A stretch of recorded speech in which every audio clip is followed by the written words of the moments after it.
310864. Station's your final time cue will be with 15 seconds until airtime. Mark, 15 seconds until airtime.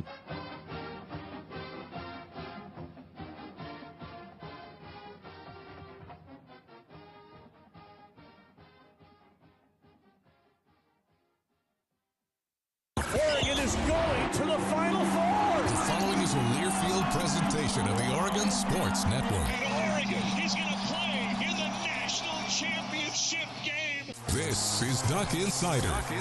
These are good problems to have, right? So much success that you have more than one place to be. Fly break, touchdown, Oregon. Off the dribble, launches, and hits the three. Oregon leads. What a great opportunity it is to be able to play at the University of Oregon. I'm just incredibly proud to be a part of something like this. She wants another three. Oh, three in a row. Swing and a miss. Oregon is headed to the Super Regional. Fans being out there making this a great impact. We are so privileged and so fortunate. We get to see all these young people. We get to see this incredible growth, which is what college is all about. This is Duck Insider on the Oregon Sports Network from Learfield, presented by OnPoint Community Credit Union. People are the point. Now let's go live to the Country Financial Studio to talk Oregon Duck Athletics. It's a Wednesday here in the Country Financial Studio. Duck Insider brought to you by OnPoint Community Credit Union. Ryan Milano here with you because Joey Mack is on the road in Los Angeles. It's game day for basketball on both sides of things. The men team playing on the road today against USC at 7:30. The women's team at Matthew Knight Arena playing against Washington State tonight at 7 o'clock. So 30 minutes between tip times. Chris Clayton, Bev Smith, they'll take the air on their pregame at 6:30. Joey will take air on his pregame at 7 o'clock. And what I'm doing is I'm putting in one headphone here and one headphone here, and I got Joey on the left and Chris on the right. That's my plan. Scott's questioning the validity of that plan, the logistical nature of that plan. I'm not saying it's the greatest plan in the world. It's just my plan. It's how I'm going to experience the games tonight. I hope to see all of you at Matthew Knight Arena with headphones in, potentially. Should be great. Great night at MKA for Oregon basketball on the women's side and on the road in Los Angeles for Oregon basketball on the men's side of things. We're going to talk hoops. Dana Altman going to be talking on the program coming up in just a moment. Also, Dan Lanning will be on the program in a moment. But there's a lot more football to clean up before we get to the head coach because it's Oregon football signing day. It's early signing day here today, which means that so many new Ducks have put pen to paper and are dedicating themselves to come to the University of Oregon. Really a fun day when we get to see so many new Ducks. But before we get to the new ones, got to talk about an award for the ones on the current roster, as the offensive line for Oregon is a Joe Moore Award finalist again. Seems like every year the Oregon offensive line gets to be honored for this Joe Moore Award as one of the finalists. Ducks doing it again. Oregon, along with Texas and Army, the three finalists for the best offensive line unit in the country. And I think if you ask Dylan Gabriel, Jordan James maybe, Noah Whittington maybe, I think that their answer for who should win that award would be pretty clear. Mine is the same as theirs. A few new Ducks coming in on signing day. There's going to be a lot of names coming through on this signing day. So it's going to be a few names to get through. Welcome everybody into this new Oregon family. It's going to be an absolutely phenomenal time having you here in this class of 2025 coming into the University of Oregon. Going to be here for the next 4 years. It's going to be great. First, it starts with Jaron Kiave Sangapotele, a quarterback from James Campbell High School in Ua Beach, Hawaii. He has signed, and he will be a part of this Oregon program. Defensive back Brandon Finney Jr. from McDonough High School in Owings Mills, Maryland. He is going to be in Oregon Duck. Claps up for him. Congratulations, Brandon Finney Jr. joining the new Oregon roster. Zaire Addison, an offensive lineman from Carrollwood Day High School in Tampa, Florida. He will be beefing up an Oregon offensive line, which could and probably will, if you ask me, going to be the Joe Moore Award winners for this year. Cooper Perry, wide receiver from Notre Dame Prep in Scottsdale, Arizona, ditching the purple and gold from his high school and joining the green and yellow of the Oregon Ducks. Cooper Perry, welcome to the flock. Dallas Wilson, another wide receiver from Tampa Bay Tech High School in Tampa, Florida. He is going to be a new Oregon Duck. One of my favorite names in this class, Vander Plug, a tight end from Troy High School in Fullerton, California. I can't wait for him to catch some passes for the Ducks. A name that might sound a little bit familiar, Akili Smith Jr., joining the Oregon program. The quarterback from Lincoln High School, San Diego, California, his hometown. He will be joining this Ducks roster. DeCorian Moore, wide receiver from Duncanville High School in Duncanville, Texas. He is part of this Oregon signing class. Dimitri Manning, another offensive lineman from Bellevue High School in Bellevue, Washington. It's great getting guys from that Bellevue, Seattle area to come and join this Oregon squad. Offensive lineman Dimitri Manning. Zach Staskowski, another offensive lineman from Central Catholic, an Oregon kid staying in state for this Oregon program. Jordan Davison, running back from Mater Dei High School in Santa Ana, California. He's now a part of the Ducks. His high school teammates joining him too, as Nasir Wyatt, also from Mater Dei High School, a linebacker, going to be part of this Oregon program. Dorian Brew, defensive back from Conroe High School, Conroe, Texas. He's part of this class. As well as Matthew Johnson, a defensive end from De La Salle High School in Concord, California. He is joining the class. Douglas Utu, another offensive lineman, Bishop Gorman High School in Las Vegas, Nevada. Welcome to the Oregon family. Naeem Offord, defensive back from Parker High School in Birmingham, Alabama. Welcome to the flock. Great to have you.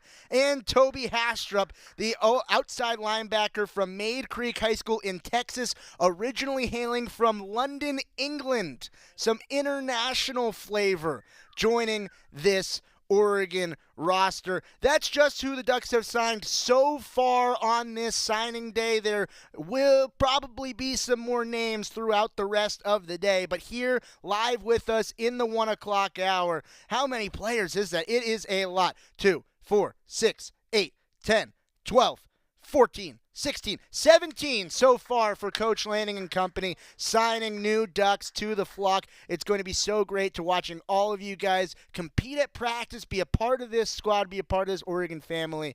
Welcome to Eugene. Welcome to the University of Oregon. It is absolutely great to have you. We'll have Coach Lanning later on the show. He will talk a lot about the conference championship game against Penn State. This was from a media availability early in the week. The signing day media availability for Coach Lanning will be tonight at 6 o'clock. It'll be up on the Go Ducks YouTube channel. We will have it for you on the show tomorrow. So Coach Lanning will be talking on this program, but you will get your signing day fix from Coach Lanning on tomorrow's show.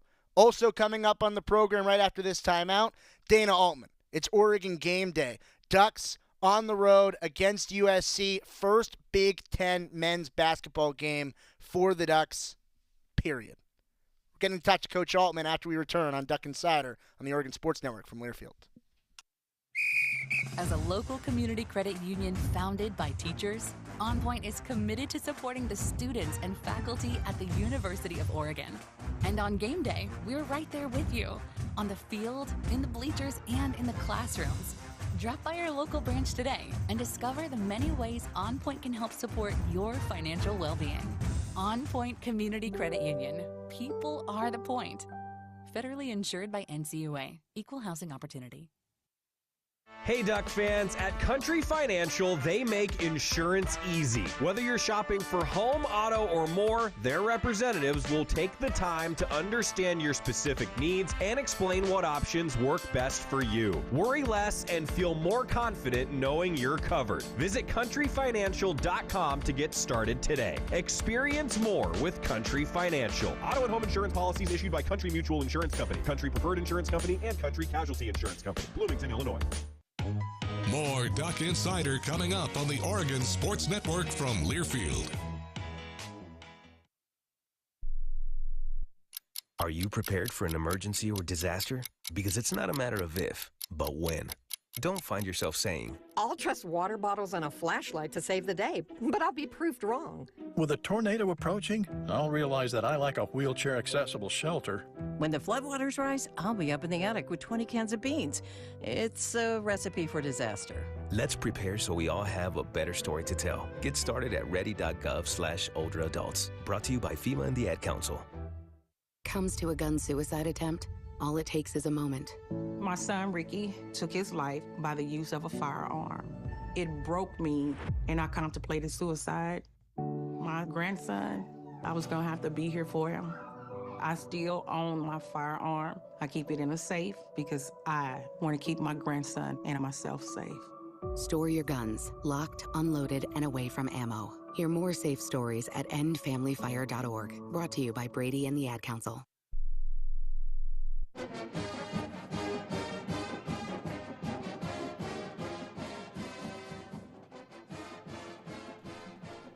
Back inside the Country Financial Studio, Duck Insider, brought to you by OnPoint Community Credit Union. I said 17 guys. That was true when the show went live. It's now 18 guys as part of this signing class. As I said, it'll keep going on all day long. De'Aaron Hill Jr., the running back from Belleville, Illinois, Atloff Catholic High School, also part of this class. And I'm sure he's not going to be the last. That's how quick it moves on signing day, everybody. It'll move just that fast through a commercial break. But with that being said, we are switching gears to basketball, and we are switching gears to Dana Altman, who spoke with the media yesterday. Oregon basketball hitting the road. They are in Los Angeles. They will tip tonight, 7:30 against USC in the first Big Ten matchup for the University of Oregon on the men's basketball side in program history. Coach Altman reviewing the Players Era Festival where the Ducks came away victorious, how important that win was, and then switching gears as this Ducks team now looks forward into Big Ten conference play. Let's hear from the head coach, Dana Altman. Thoughts on the week of the success that is and what that does for you for the next 3+ months after a week like that? Well, it was good for our guys, to get a little confidence and going in, and, A&M's athleticism, was really good, and they beat us up on the boards early, but then we kind of got back into it, rebounding a little bit, and then had a good run. And San Diego State, really good defensively, and like always, Dutch does a great job there. And then, to play a really talented Alabama team and find a way to get a win. So the guys did a great job. A lot of things to work on. We got to get our matchup going, and our presses aren't what they need to be. So it showed us, a lot of things we got to improve, and told the guys, they, don't give you anything for winning November. It's a process, and got a long 4 months ahead of us. So, but it is a good start. Don't get me wrong, and to play those teams and find a way to win is really important. But I think that's where it shows like our experience and our depth. We've battled depth problems because of injury here for last 3-4 years. So it was nice to have Keyshawn come off the bench and give us a big lift. Supreme come off the bench, give us a huge lift. KJ rebounded well. Raheem gave us some good minutes defensively. Mookie gave us a little spurt there in the final game. So, it's just good to have that kind of depth. So when you get in foul trouble, someone's having a night that just not quite right, that you have someone there to step in. And is it going to be strange opening Big Ten conference play against USC in a familiar place with that Big Ten logo on the court? Well, it is different. We always, over the last few years when we went to 20 conference games in the Pac-12, we did have some early conference games also, so you're kind of used to early in December playing a conference game, so it's not that unusual. But they're making us make 2 trips to L.A., which, I wish we could have went later in the year and maybe played them together. But it is what it is, and quick turnaround. Originally, this tournament was supposed to end on Friday, and I planned on having another day to get ready, so the guys have had a quick turnaround. But I noticed a lot of teams, like Notre Dame, I think, is playing tonight, and Creighton has a game tomorrow. Alabama's at North Carolina tomorrow, so Creighton's got Kansas coming in. So, a lot of big games. Everybody's got a quick turnaround here. What do you make of just TJ's willingness to drive to the hoop that week and get fouled, and kind of that next step for him in his game of getting to the line? He's been reluctant to do it, and I don't know why. He's built, he's strong, he gets to the rim, so he's been a little reluctant to take that thing at the basket. But when he does, he's much more efficient, as you mentioned. I mean, he shot 12 free throws against A&M, and so, on a night where the ball's not going in from the perimeter, drive that thing at the hole, and it will make those perimeter shots a lot more open also. So, but he did a much better job in the tournament than he did prior to the tournament. How do you feel in the three-point shooting this past week, where certainly had a couple better results than had been earlier? Well, it really helped us against San Diego State. We were 10 of 22 in that game. And then Keyshawn shot it well against Alabama, kind of raised the whole team's average there. But, we've got to do a better job of deciding, when we can go inside. Alabama was having a hard time stopping us inside, and Nate kept floating to the perimeter, and I said, Nate, I can't stop you in there. And so, we've got to do a little better job of deciding when to go inside, when the perimeter shot's there. You got to use the three-point, though. You got to shoot it. You got to spread that floor, and we're going to shoot it better. Key's shooting it good right now, but I know Jackson can shoot it. Brandon's a good shooter. Raheem can shoot it. We got plenty of guys. We got a lot of volunteers to shoot it too. So, we just got to make sure that we're getting the right ones. Thoughts on USC? Kind of a completely new team that we faced last year. They're talented, and they've got a lot of guys that can play. But it's a new coach, and he brought in 12 new guys. So I mean, it just takes a while. And Coach Musselman's a good coach, and I'm sure they'll make a lot of progress, during the year. They've had some ups and downs here early, but you can see the talent level. They got some young kids that are very good, some transfers that are really talented. You're going to have to play to beat them, because of their talent level. Playing on the road one time in the week and playing at home later in the week's different for the 4 Pac-12 schools. How does that change at all your preparation? It doesn't, in the fact that, usually we just had the day turnaround. Other than that, where you were just on to the next game really quick. This way we'll come back Wednesday night, get back in late. Thursday we'll have film on that game, and then still have Friday, Saturday to prepare for UCLA. UCLA and Washington play tonight, so they're going to have an extra day. But 3 days is plenty for us to get ready for that game on Sunday. So it does change preparation a little bit. When we go on the road, the Big Ten's got a rule, 2 days in between games. And so we're going to be on the road. I told the guys it's just kind of an example of how long I'm going to be on the road a few times this year with, Ohio State, Penn State, for example, being our first road game. You're there and you play, and you 2 days in between games, which will be a little different for us. But no, until it got here, that's what you usually did. But I guess I have been here a long time, so you kind of get into a routine. But we're going to have a lot more travel this year, which we'll have to adjust to. But it doesn't bother the guys. Heck, they're used to traveling, they're used to being upside. And they're young, and it ain't going to bother them. Certainly not. Certainly not going to bother the guys. Young and spry as Oregon down in Los Angeles to play USC tonight at 7:30. That's part one with Dana Altman. Part two coming up. But before we get to a break, it happens that fast on signing day. We got another one. Trey McNutt, defensive back from Cleveland, Ohio, and Shaker Heights High School, has joined the Oregon class. The Ducks are up to 19 now officially signed.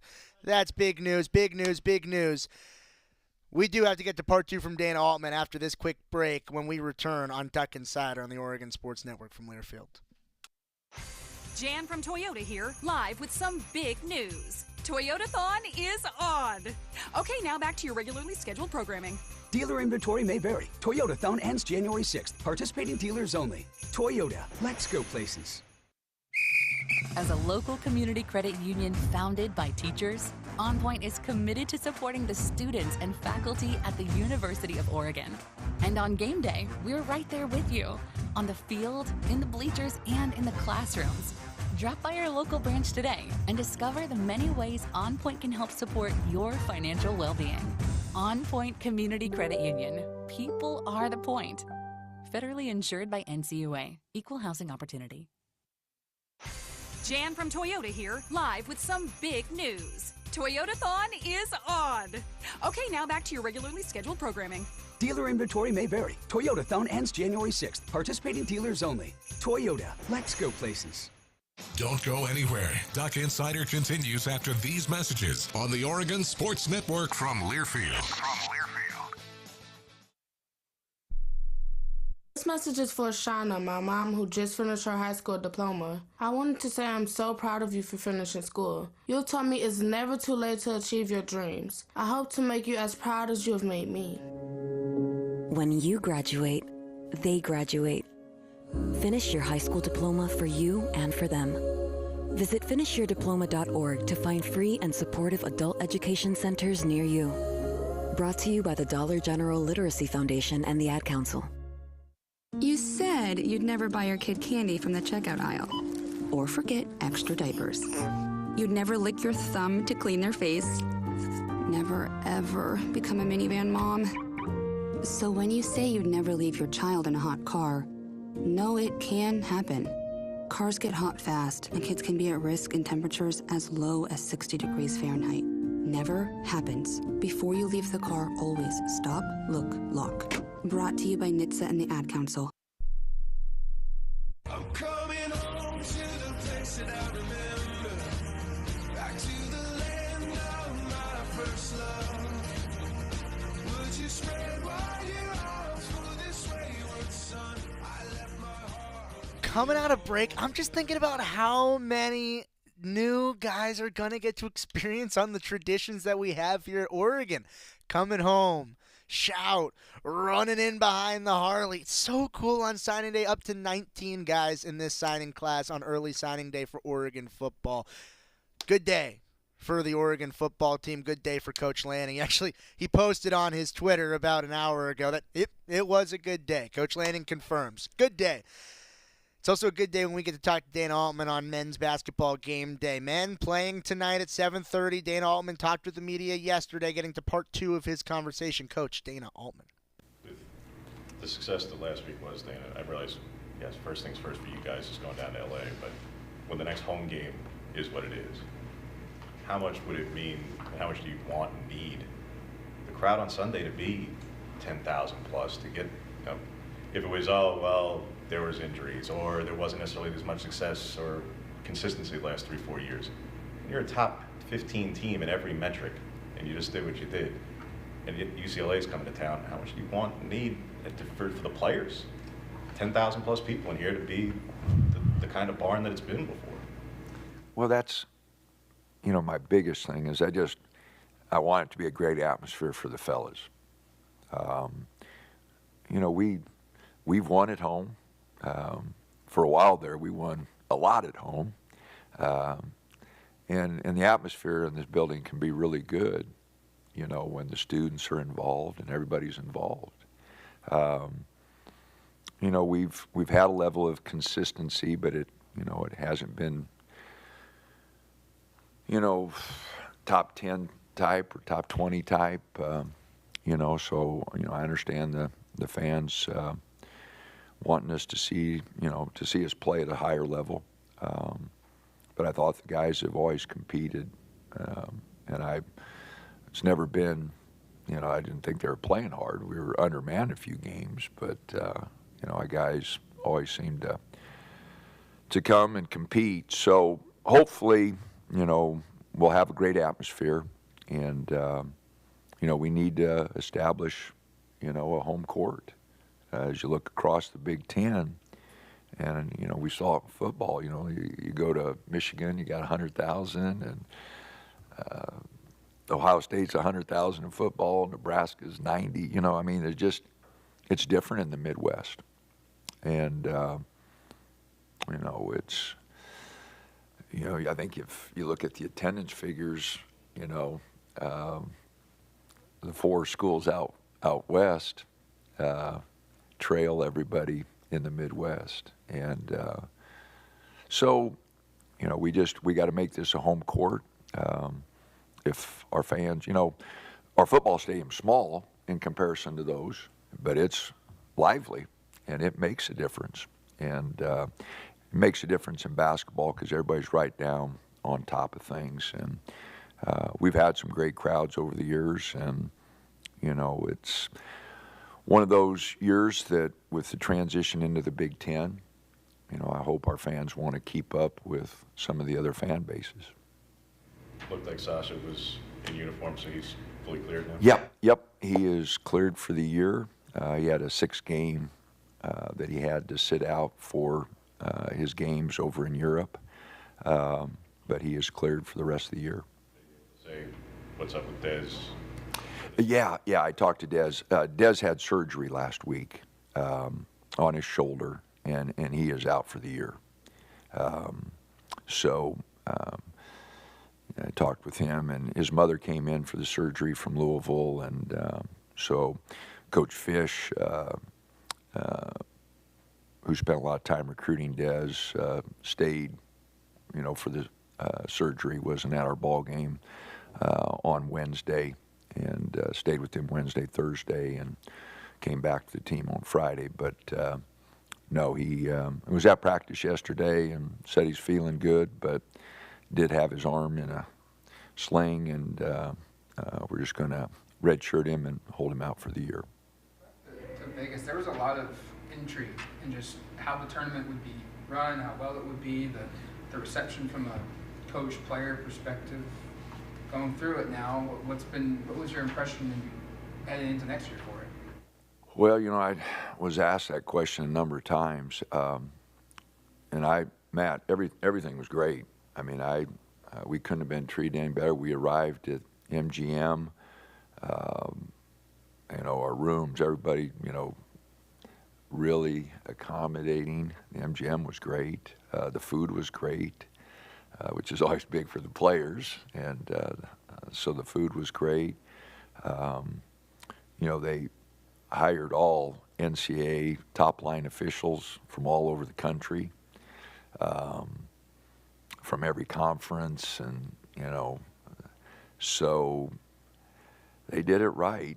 I mean, other than the extra day that, for TV, the 2-day break there, but I know they're really working next year to finish it on Friday, But other than that, I had zero complaints. I thought we were treated great. It's easy to say when you win, but even if we wouldn't have been successful, there was nothing I could complain about with the tournament because they treated us great. A lot of discussion of MTEs and 3 games in 3 days. Is this kind of the format you think it should maybe transition to, of 4 days and 3 games over that 4 days? Yeah, no, I always liked the day break. Back-to-back games is fine. Then a day break. 3 and if you don't have great depth, 3 and 3 days is really tough on you. But 3 and 4 days, we had an extra day, so it was 3 and 5. But no, 3 and 4 is doable. Especially early in the season when you're trying to work on rotations and stuff and get guys on the floor. And then, playing good teams like that, really gives you things to work on, just like the Oregon State game did. They beat us on the boards that first half and outworked us. It really helped us get ready for the tournament. So, thought we were pretty prepared for it, and those 3 games will definitely help us. A&M's rebounding ability, Alabama putting up those threes and trying to guard on the perimeter. It just gave us a lot of different looks. Focused on SC, but what have you seen from UCLA? And obviously, Mick very well and what he'll bring in here, regardless of what the roster looks like. But what have you seen from him so far? I didn't. What have you seen from UCLA so far? I haven't seen them, but I know a lot of their guys just because Bibideau transferred from Oregon State, and then Kobe Johnson from USC, and then the guy Andrews and the guys that got back. So we know a lot of their guys. Don't know really the guard from or the big kid they got from South Dakota State or something. They got a transfer in that's playing quite a bit there. But defensively, they'll grab and hold and be physical. And offensively, they'll grind you down and try to get the shot they want to get. So it's going to be a physical game, and we're going to have to play. There's no doubt about it. Like I said, I'll start worrying about that one Thursday morning, but they are talented, and we know it'll be a physical, hard-nosed game, just like our games have been, last 3 or 4 years since Mick has been there. That's Coach Altman breaking down the Players Era Festival from last week where Oregon took it down in Vegas, just like they always do, and previewing the matchup against USC coming up tonight at 7:30. Talking to Coach Altman, brought to you by the Willamette Valley Cancer Institute and Research Center. Better cancer care close to home at WVCI. From one head coach to another, Coach Lanning, he's got a big game coming up on Saturday. Championships. Dan Altman's won a few championships in Vegas. Coach Lanning hoping for a conference championship of his own. Talking about when we return on Duck Inside on the Oregon Sports Network from Learfield. At Shadow Hills Country Club, we're more than just an award-winning golf course and practice facility. Our events team offers all-inclusive event pricing that allows us to take care of all the details while you enjoy your event. Our indoor and outdoor venues offer you a wide variety of fully staffed options that put the focus on you. From weddings to business and social events, at Shadow Hills Country Club Events Center, you get the benefits of a resort atmosphere and amenities in a peaceful country setting, just minutes from downtown Eugene. Call for a tour today or visit shadowhillsevents.com. As a local community credit union founded by teachers, OnPoint is committed to supporting the students and faculty at the University of Oregon. And on game day, we're right there with you, on the field, in the bleachers, and in the classrooms. Drop by our local branch today and discover the many ways OnPoint can help support your financial well-being. OnPoint Community Credit Union. People are the point. Federally insured by NCUA. Equal housing opportunity. Back to the Country Financial Studios in 60 seconds. This is Duck Insider from Learfield.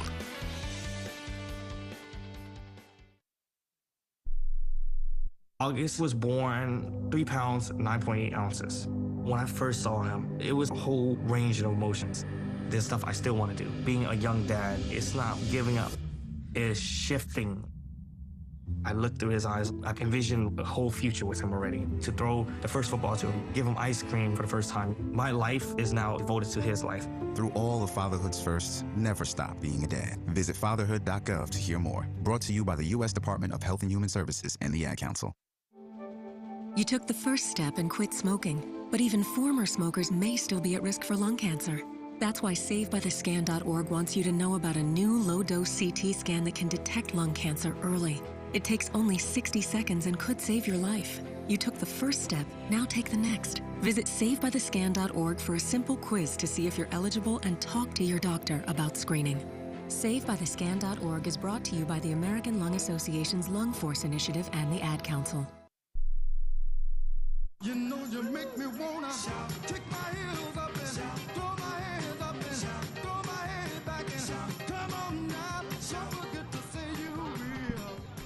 Back on Duck Insider, brought to you by OnPoint Community Credit Union in the Country Financial Studio. I'm Ryan Milano. We just talked to the head coach, Dana Altman. Now we're talking to the head coach, Dan Lanning, once again brought to you by the Willamette Valley Cancer Institute and Research Center. Coach Lanning, this was actually from Sunday, met with a lot of the general media, some other media members, a lot of which you don't normally see here in Eugene, asking Dan Lanning some questions, previewing that Big Ten championship. It's audio only, so bear with us for our live viewing audience, but it's still Coach Lanning, and it's still a lot of content previewing the matchup on Saturday from a little bit of a different perspective. Oregon versus Penn State. Coach Lanning, what were his thoughts with the media from Sunday? Good afternoon, Coach. Congratulations on making the Big Ten championship. What I wanted to ask you is, obviously every year you have a vision for this team and how the direction you wanted to go in. At what point did you feel like you guys were getting close to that vision throughout within the season, rather, as you guys move towards this Big Ten championship game?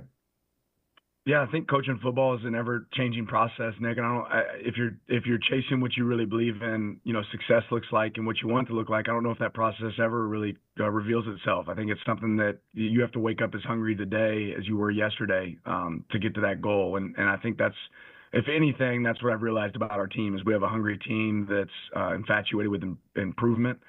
And that means a lot to them to go out there and grow and get better each day.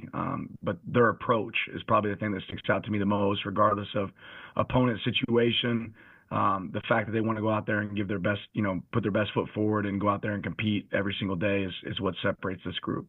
When Penn State played Washington, Jed Fish said after the game, we got to get more physical. We got to get bigger and stronger to play in this league. Have you noticed a difference in physicality and size and strength in the league? And obviously it hasn't been much of a problem for you, but have you noticed that? Have you noticed that difference? Well, I think, the Big Ten has always been a league that's been identified as a physical, tough conference. And I would say every indication of what we've been able to experience this year has shown that it certainly matters. But I think that's the equation to winning football, right? If you want to have a winning football team, a successful football team, you have to be physical. You have to be able to win in the trenches, and that's where games are really won. So it certainly holds true in this conference, but that really holds true across the landscape of college football. I'm curious, when we all kind of look at this month, there's so many things going on, so many moving parts.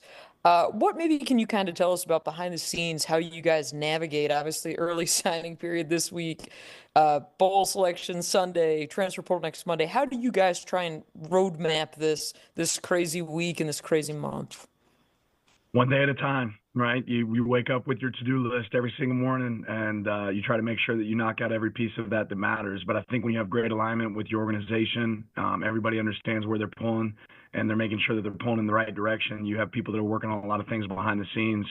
Whereas coaches, you might be watching film, you've got your personnel department focusing on what's next when it comes to, signing day or the portal opening up. So we have a lot of great people here at Oregon that, keep the main thing. And we talk about farming our own land, right? What's your job? Can you do an elite job of farming your land and not worrying about doing somebody else's job, throughout the week? And we really plan a lot of this stuff in advance. Once we had, a clear idea of where this was going to be, we utilized a lot of our time, in our bye week to deal with the chaos that exists in this week. James Franklin said as recently as last night that opponents are clearly planning to try to stop Tyler Warren, number 44, but to this point they haven't succeeded. When you get your early look initially here at Penn State and Tyler Warren specifically, what stands out about him from a matchup standpoint and what he does for the offense? Yeah, I haven't been able to watch a ton of film, but I've seen a lot of film on him through crossover and just what he's been able to do in college football so far this season. And he's obviously an elite player. That's a matchup issue, and a complete tight end. So I'm excited to hop in and dive into that plan and try to figure out how we can, neutralize them. I think they do as good a job of any of utilizing their personnel. I think their scheme is really difficult to plan for offensively. So that'll be a fun challenge for us and our defensive staff. Yeah, Dan, can you speak to Abdul Carter and just the playmaking ability he has in the back end for Penn State's defense and just the difficulty he'll be for you guys? Yeah, I think with anything, just watching their defense and their offense, you see guys that play really well together, right? 11 guys playing kind of as one, and they have an aggressive nature. He's certainly a guy that's, shown physicality and ability to play all over the field. So he's somebody you have to be aware of, right? And I think they have a lot of players on that defense that you have to be aware of where they're at, and we'll have to do a great job of identifying them. Again, I haven't been able to hop into a lot of film yet with the recruits we have on campus and where we're at, but there's a lot of time between now and game day where we can start to prepare on that. You have a pretty good quarterback, obviously. What have you seen from Drew Aller in crossover tapes, maybe, and what has made him effective in your mind? Yeah, I think composure is certainly one of the things that stick out, and again, understanding of their offensive scheme. I think it's about taking what's there, but he's also a guy that's made some really tight throws and some great windows this year. I think he understands his personnel and his strengths, knows who he wants to get the ball to, but more than anything, just a composed operator, that goes out there and can execute at a really high level and create explosive plays. But in your prep so far, can you compare this Penn State team to a team you faced? Yeah, it's a great question. I think this team has its own unique identity. They do some different things that we haven't seen, so far this season. There's some stuff that's carryover, but I wouldn't compare them to anybody that we've played so far. Obviously, they play a physical brand of football. I think Coach Franklin does an elite job in all three phases. They're very detailed. I think that shows up. Teams that play great special teams are usually really well coached. I think these guys play great special teams as well. So I think you see it all show up, for these guys, but I wouldn't compare them to a team that we've played so far this season. I wanted to ask about Penn State offensive coordinator Andy Kotelnicki. From your perspective as a coach, what's been the buzz around him this year? Whether you've watched some tape or just heard things from other coaches in the league. Thanks. Yeah, I've actually followed Andy for a while. One of the things I do here every week is I watch explosive plays across college football. And, last year, going through film and previous years going through film, Andy's film always showed up. So as I watch explosive plays of other teams through college football, you'd watch and see unique formations pop up. And, whether that was in his time at Kansas or now his time at Penn State, you see some unique ways to use personnel and create, tough looks for defenses. So he's a guy that is able to get the numbers right at the point of attack. He's a guy that, has a lot of smoke and mirrors that make it tough to, have great eye discipline. But explosive plays, I think, is one of the biggest things that stand out is he consistently creates explosive plays in this offensive scheme, and it requires guys to do a great job of taking care of their job, right? A lot of one-on-one tackles had to be made. But the way he utilizes his personnel is something that stuck out to me for a long time.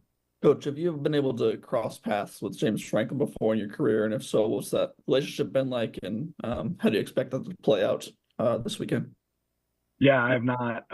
Outside of Big Ten meetings, I haven't spent a lot of time with James, but certainly have watched him from afar and seen the success he's had, in his time at Vanderbilt and there at Penn State. Obviously one of the elite coaches in the profession right now and runs his program the right way. So somebody I have a lot of respect for. Hey, Coach, talk about the experience of your quarterback, Dylan, being a sixth-year guy and how important that is for you leading the program.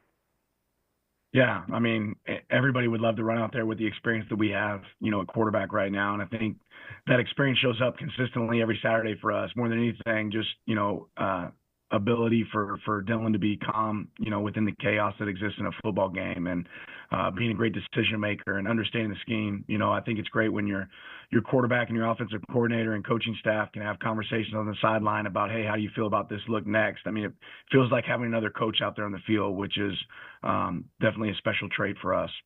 This is a unique year with the 12-team college football playoff in terms of there being what feels like pros and cons to a conference title game participant for the first time. So from your perspective, what are the pros and cons of being in this game with the 12-team college football playoff? I see a lot more pros than cons. For us, it's the opportunity to compete for a championship in a league that's one of the toughest in college football.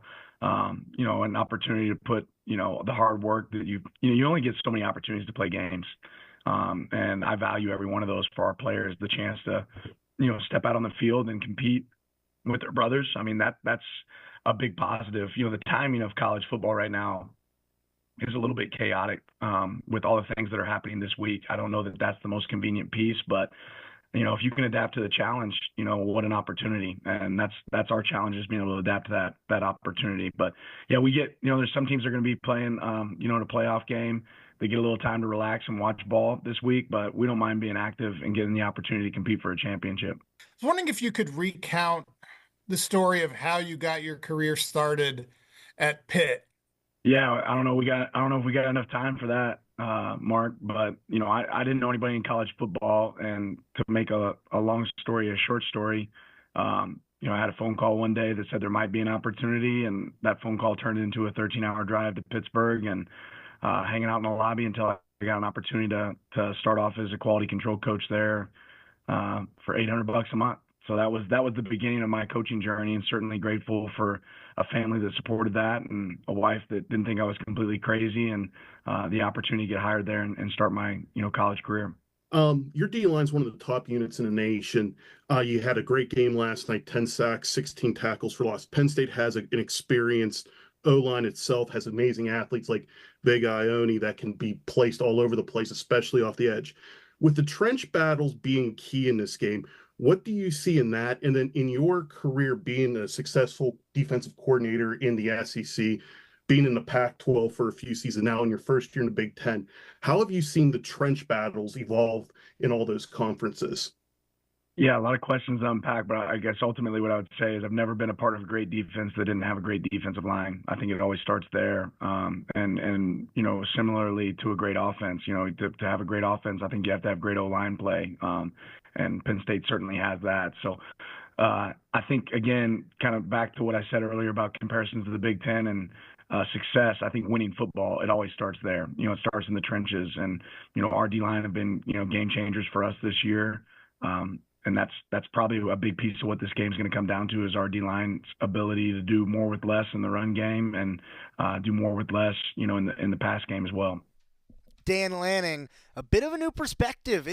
It's interesting to hear from Coach Lanning from some different reporters that have a different point of view. It's really refreshing. There's more to the conversation. We're going to get to it when we return on Duck Inside on the Oregon Sports Network from Learfield. Hey Duck fans, at Country Financial, they make insurance easy. Whether you're shopping for home, auto, or more, their representatives will take the time to understand your specific needs and explain what options work best for you. Worry less and feel more confident knowing you're covered. Visit countryfinancial.com to get started today. Experience more with Country Financial. Auto and home insurance policies issued by Country Mutual Insurance Company, Country Preferred Insurance Company, and Country Casualty Insurance Company, Bloomington, Illinois. As a local community credit union founded by teachers, OnPoint is committed to supporting the students and faculty at the University of Oregon. And on game day, we're right there with you, on the field, in the bleachers, and in the classrooms. Drop by our local branch today and discover the many ways OnPoint can help support your financial well-being. OnPoint Community Credit Union. People are the point. Federally insured by NCUA. Equal housing opportunity.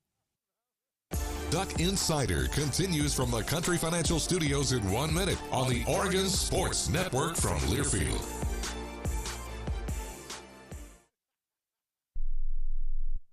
Uh-oh, Brad's buzzed. Oh, yeah? Yeah, he's starting with the woots. And now a speech. I just want to say that friendship is about heart and brain.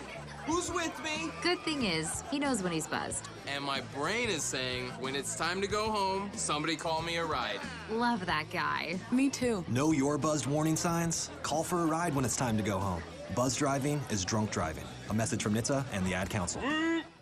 Substance use disorder and addiction is so isolating. And so, as a Black woman in recovery, hope must be loud. It grows louder when you ask for help and you're vulnerable. It is the thread that lets you know that no matter what happens, you will be okay. When we learn the power of hope, recovery is possible. Find out how at startwithhope.com. Brought to you by the National Council for Mental Wellbeing, Shatterproof, and the Ad Council.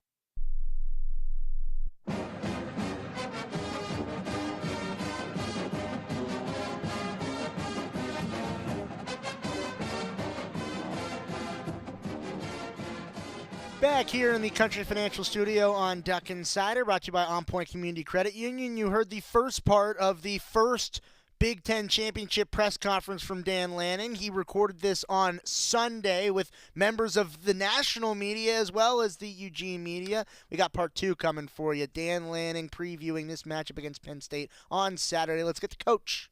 What kind of asset can Joe Lorig and his knowledge of Penn State be in this game, particularly when the coordinators that he was there with have since changed? And what role does special teams play change in the postseason when you're in more either domed environments like this Saturday or just better weather environments, as long as you're not hosting a playoff game in mid-December? Yeah, the kicking distances will change a little bit. I think that's something you have to assess somewhat in pregame, but generally you can anticipate being able to, hit longer field goals and get more touchbacks in the kicking game. That's something that'll definitely come into play a little less. Obviously you're not dealing with wind, so that'll be a piece that's different. And then obviously Joe's experience will be something we lean on, but it's similar to the other people that we faced this season that, have coaching crossover. It'll make an impact on the game, but Joe's not playing in this game. I'm not playing in this game. It's really going to be a lot more about our players.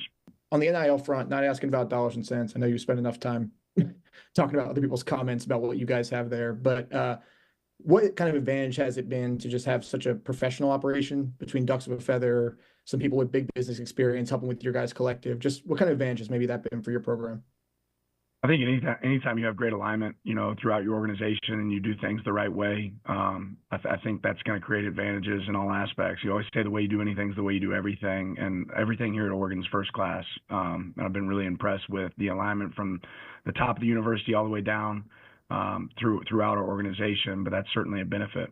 You and Penn State share the experience of both having played Ohio State this year. What did you see from your team that impressed you the most in that win? And then just your first impressions. I know you said you didn't look at a lot of tape, but just seeing what Penn State did against Ohio State, how do you kind of compare the two performances? Where do you think you matched up well, if looking at just that comparison?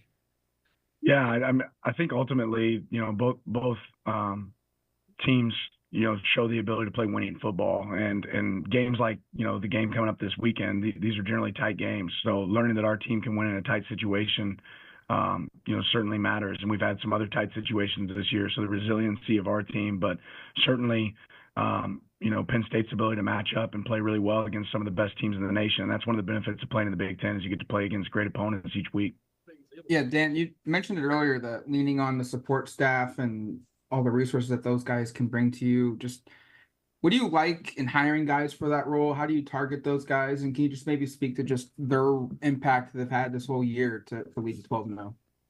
Yeah, when I'm looking for, entry-level staff members and guys that can help us, I'm definitely always looking for the guy that's not, his first question isn't how much you're going to pay me. It's more about what the opportunity is that's presented. I think we have a lot of guys here that see opportunity and want to take advantage of opportunity and prove their worth. And we've had an unbelievable group here that have enhanced our program because they chase work and they chase opportunity. So people that don't mind rolling up their sleeves, no job is too small. willing to do and go the extra mile for the team to have success, that creates, really cohesive unit and creates a lot of team success and individual success. Dan, what has it been like recruiting against Penn State specifically during your tenure at Oregon, particularly since I believe you're battling each other for somebody as we speak? Yeah, I think they have a storied history. I think their coaching staff similar to ours, where they're relentless in their pursuit of great players. And I think every good coach would tell you that it takes great players to have, to be a good coach. So they do a good job. They do a good job of identifying talent. They have strong roots, certainly in the in the Northeast, in the East Coast, but they're a team like us that can recruit nationally. So when they put a good product on the field, they're going to go work to recruit some of the best players, and that means we're going to get in battles at times because we're going to do the same. Hey, Dan, we talked to Coach Franklin a couple weeks ago, kind of about the perspective of having coached in the SEC and also the Big Ten. What are some of maybe the major differences that you've noticed, in this first year in the Big Ten Conference? A lot of similarities more than differences. Again, for me, regardless of conference, you talk about what do the best teams in the nation look like, and there's some of the best teams in this conference. Certainly, there's some of the best teams in the nation in the SEC. But the best teams have winning football teams. Again, in the front, they have great skill. They have good quarterback play. They don't beat themselves, right? I see a lot of those traits at the top of both of those conferences. Coach, how valuable has your training staff been for you guys this year? Because while you've suffered some injuries, you guys seem to be getting healthy at the right time. What can you say about their impact on this 12-0 season? Yeah, there's so many people that pour into our success, and certainly our training staff, Chief and his crew, our medical staff here have done an unbelievable job of keeping our guys, ready to roll, as well as our strength staff. Coach Love and his crew have done a really good job of getting guys back out there on the field when they're ready and in position to be able to go play for us. Again, just going back to your team, and you talked about the Big Ten being a very physical conference, but what advantage do you have when you have receivers and you have playmakers that can make those explosive plays, and also a quarterback that had a lot of experience in the Big 12 at Oklahoma, and Dylan Gabriel kind of used to more of those high-flying offenses? How big is that advantage for you going against a lot of these tougher and more physical Big Ten teams? I think having great players is an advantage. I think you need great players to have a great team. So we're certainly blessed to have great players here. It's about getting them, coached in position to go be able to make those plays, and our guys have been able to do that this season. That's Coach Dan Lanning talking on a Sunday after the Washington game on Saturday. That was on a Sunday, breaking down the matchup against Penn State for Saturday coming up. Do not worry. I know that in that interview, Coach Lanning said hadn't had a chance to watch the film. I can assure you between Sunday and when he will talk to the media tonight, he has watched the film, and he does have a more comprehensive knowledge of what Penn State is going to do. So the response, really, to that press conference on Sunday will be tonight at 6 o'clock. We'll have it for you on Duck Insider tomorrow. We'll run that on the show. So even more Dan Lanning, Oregon football, Oregon Big Ten championship content coming down the pipeline as we continue to move forward throughout the rest of the week. There's really a ton going on starting tonight. Double dipping on basketball. First tip will be at Matthew Knight Arena at 7 o'clock. The women against Washington State. The men will tip on the road against USC at 7:30. And then we'll have reactions, post-game on the show tomorrow to join Coach Lanning. So much going down this week. We'll see you tomorrow. Go Ducks. Put your phone on D&D. That means that do not disturb when you're driving. And when you're going from point A to B, I need you to stay safe, please, so always sing with me. So put your phone on D&D. That means that do not disturb when you're driving. And when you're going from point A to B, I need you to stay safe, please, so always remember this beat. Don't drive distracted. A message brought to you by the National Highway Traffic Safety Administration, Project Yellow Light, and the Ad Council. Babes, what are you doing? What?